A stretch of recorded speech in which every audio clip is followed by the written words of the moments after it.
About moon mission 1969లో American astronauts Apollo 11 ద్వారా moon మీద అడుగు పెట్టడం జరిగింది అని టెక్స్ట్ బుక్స్లో రాసినారు. మనమంతా చదివినాం, అది నిజం అనుకున్నాం. మరి అప్పటి నుంచి ఇప్పటి వరకు 50 ఇయర్స్ దాటిపోయింది. మళ్ళీ సెకండ్ టైం ఎందుకు పోలేదు? వాళ్ళ దగ్గర డబ్బు లేదా, లేదా స్పేస్ క్రాఫ్ట్ లేదా? ఇప్పుడు అందరూ అమెరికన్సే వాళ్ళని క్వశ్చన్ చేస్తున్నారు, చాలా క్వశ్చన్స్ చేస్తున్నారు. అక్కడ చంద్రుడి మీద గాలి లేదు కదా, మరి అమెరికన్ ఫ్లాగు ఎందుకు గాలికి టపటపా కొట్టుకుంటుందని అడిగినారు. దానికి ఏం సమాధానం చెప్పలేదు.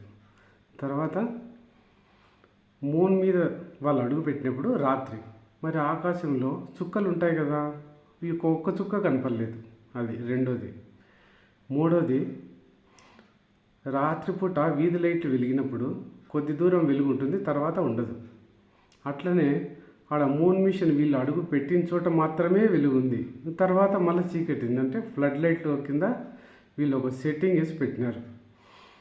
ఇంకొకటి ఫోర్త్ పాయింట్ ఏదంటే, మూన్ మీద అడుగు పెట్టినారని ఒక షూ ఇంప్రింట్ చూపించినారు. కానీ స్పేస్ షూ వీళ్ళు వేసుకునే స్పేస్ షూ వీళ్ళు దానికి అటువంటి షూ ఇంప్రింట్స్ ఏం లేవు. అక్కడ వాళ్ళు పెట్టిన షూ వేరే, వీళ్ళు వేసుకునే షూ వేరే, అంటే అసలు పోనే లేదని. తర్వాత ఇంకొక ఫిఫ్త్ పాయింట్ ఏదంటే, వీళ్ళు నిజంగా పోయింటే మరి బైబిల్ మీద ఒట్టేసి చెప్పమన్నారు నిజంగా పోయినామని. కానీ అట్లా ఎవరు మేము చెప్పమన్నారు. నిజంగా పోయింటే చెప్పాలి కదా. ఇంకొకటి సిక్స్త్ పాయింట్, ఇప్పుడు టెలిస్కోప్ చాలా పవర్ఫుల్ వచ్చినాయి.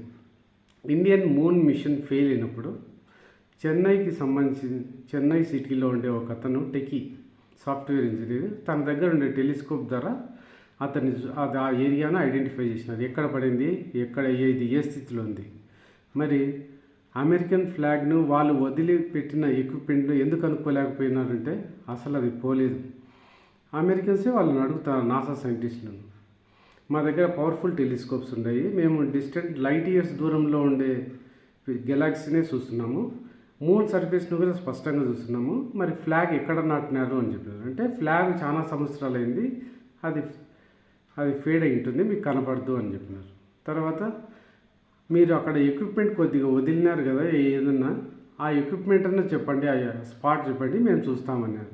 అది కూడా ఏమి చెప్పడం లేదు. అంటే మూన్ మిషన్ అనేది ఒక బోగస్, అది ఒక preplanned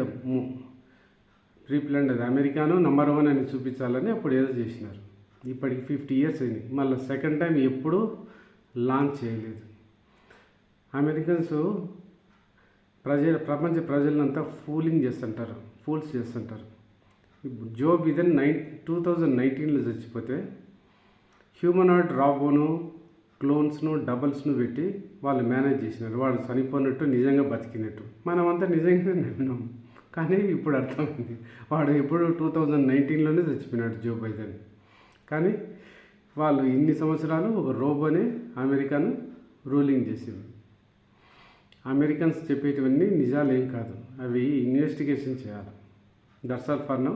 thank you for watching.